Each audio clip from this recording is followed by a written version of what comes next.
Hi, I'm Chase Levitt, and welcome back to We Are Here. Today, I'm doing my first in-person studio interview, which I'm really excited about, and I couldn't think of a better person to do it with than Representative Phil Lyman.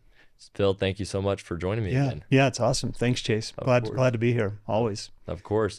Phil, you joined me about, when was it? End of September, something like that? A couple of months back. And you didn't announce your run yet for governor. You were exploring a bid. How are things going now after you've officially announced? Yeah, so we did our big launch video, which seemed to be the thing that everybody was hinging on. So we got that out of the way, and we've been doing a ton of town halls and cottage meetings since. Feel like the momentum's building on social media, and thanks to being able to do interviews like this. So yeah, things are going really well. That's awesome. It's so refreshing to see someone who's actually willing to fight, run for governor, because for the longest time I was like, we need someone to run against Cox. It seems like politicians want to speak to the middle. So it's like, well, if you're on the right, you can still tolerate him. If you're on the left, you can still tolerate him. And my position really has been to just go with the honest people on the right, the conservatives. That's what it's the Republican platform. So why not trust it and go that direction? So I'm hoping that resonates with the conservatives enough that they get out and activate, and that they're tired of some of the nonsense that's been going on. Exactly. And man, I wish that people all over the country would be like that, people running for office, because we just don't get a lot of that. Yeah. I mean, just look at DC, especially the Senate. I feel like that's something else. Just the old politicians that keep going back and for their own special interests. It's kind of funny because people will say, do you think you have a chance? And it's like, well, I think I do, because number one, nobody really wants the job. Yeah. And then number two, what they've seen over the last 4 years, people are getting kind of frustrated with all that. I mean, through COVID, and hopefully people's memories last long enough to remember the shutdowns and the shaming that was going on, the call center lines that were set up to turn in your neighbors for things like that. Not that they have to remember that far back, because it's still going on now, just with using too much water or whatever. So exactly. People have got to say, this is not America. This is not the America that we want for our kids and our grandkids. I hope that's the case. Exactly. Yeah. Now, one thing we didn't really touch on in last interview was you've come up with these 5 pillars. Do you want to kind of expand on that? Yeah. It's harder to encapsulate all of the areas, than you think. So we put a lot of work into it. But the 5 pillars basically are natural resources on the one hand, infrastructure as another pillar, education is a huge area that I think deserves a pillar. One that I call governance, which is kind of the concepts of federalism and statehood and elections and spending and budgets and all of those types of things. And then the final one I put under a column called community, and that deals with drug addiction, homelessness, Medicaid expansion, some of the social issues that we're facing, our justice system, prisons. Those things that really do affect our community. And all these areas, I can identify a lot of problems, but I also identify, in my mind, some really hopeful areas. It's like, we can do this. If we're willing to have serious discussions, we can really address some of these issues. Exactly. And those are like that's the perfect way to put it. I mean, I couldn't put it any better with the problems that we're facing and the things that need to change. The next thing I want to ask is, what do you believe is the biggest difference between you and Governor Cox that people will be able to point out on day one if you are elected governor? Well, I have a reputation for standing up for what I believe in, no matter what it costs me. And it's cost me a lot in the past, having gone to jail, essentially. Well, not essentially, and actually, right. Yeah. Having gone to jail and gone through that whole prosecution process, I didn't take a plea deal. I didn't try to cop out of it. I stood up for people that I believed in, and I will do that no matter what. I've done it through the legislature. My bills that I've run, some have passed, some haven't passed, but they all have kind of a central theme, which is, that people should value their liberty. And if we're passing legislation that doesn't protect the liberty of the individuals, then we're passing the wrong bills. And whether it's county commissioners that have to be empowered so that they can push the state policies back, with Division of Wildlife Resources ran a bill on that, or whether it's the state being able to push back against the federal government. Everything that we do, as the Constitution points out, you know, should be to secure the blessings of liberty to ourselves and our posterity. And that's kind of a theme.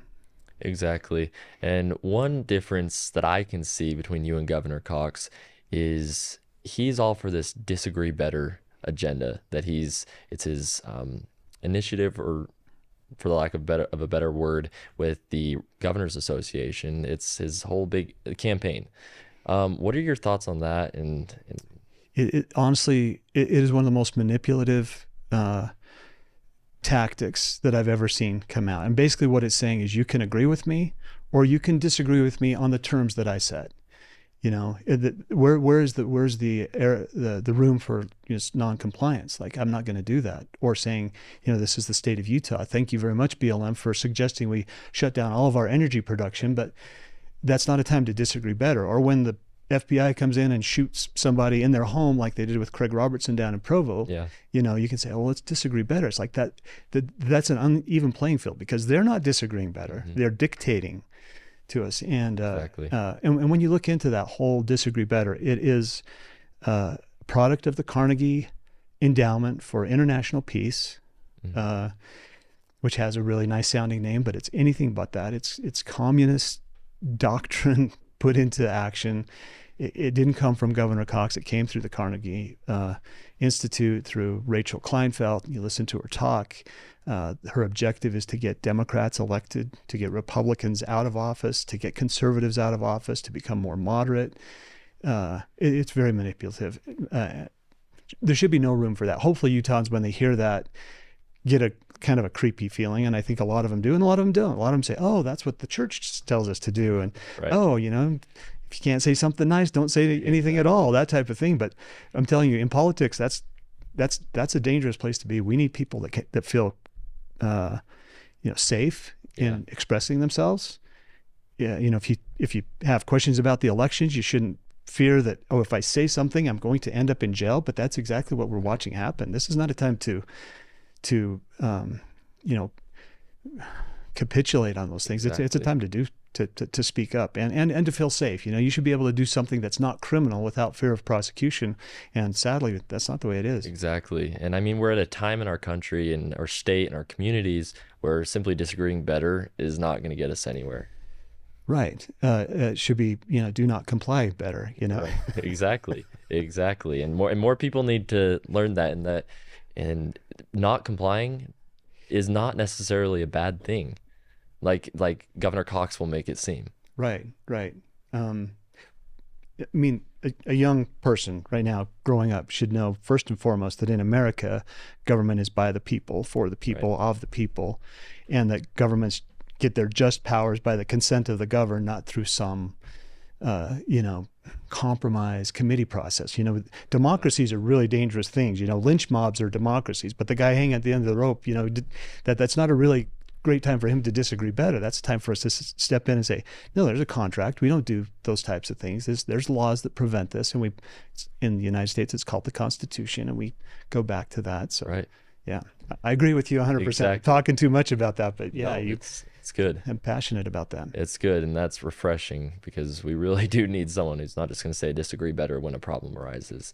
The next thing I want to talk about real quick is being a young person in politics. I find it really important to support candidates who are willing to give the youth a voice and Gen Z a voice, because that's something Democrats do very well. And in the Republican Party, it's very limited. So in what ways will you bring the youth into your campaign and what you do? And also, when you're governor, how will you make sure to listen to those voices? You know, I think it has to come from a genuine place inside of you that you truly trust the younger generation to make good decisions. I'm always baffled by the older generation that says, you know, kind of like, well, we can't trust them with this. And for me, it's the opposite. It's like, turn this over to them sooner rather than later. Get them involved. As you and I have talked about, the policies that we're setting now are going to affect you and your kids and your generation. And to say that you're not in a position to affect those things or to have the intelligence to see what's going on when we're talking about, you know, $34 trillion in national Right. debt. I mean, that's a ridiculous premise to put on somebody to say, oh, you just be happy and play your video games or watch Netflix. Exactly. Yeah. And we'll take care of this. And you're looking at, and that's the cognitive dissonance that comes when you're saying, what I'm seeing and what I'm being told to do, to disagree better. It's like these two things are not working out. Something's Right. going to end really, really badly. And I mean, it's so beautiful when people wake up and say, I am not going to put up with this. I'm going to get Exactly. involved. And for me, it is the younger generation. Right.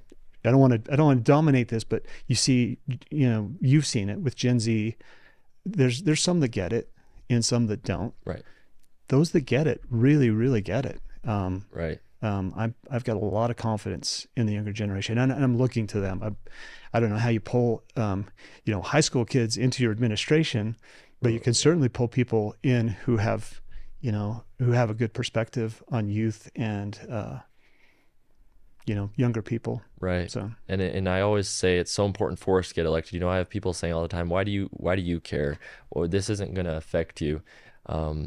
You just need to, why are you doing this? And I just say, this is our future, and we all need to be fighting for it. If you want the same America that you're living in, well, I guess right now we don't want that same America. We want a better America. But if you want to make a better America, you have to get involved.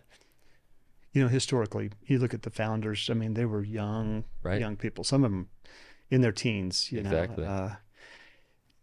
So there's nothing that age-wise that says, yeah, you're not qualified to be involved in this. Honestly, and Ralph Waldo Emerson talked a lot about this in his Transcendentalism. It's not the objective of education to teach the child. It's the objective of education to bring out from the child their inherent abilities and aptitudes and observations and all those gifts that they came with.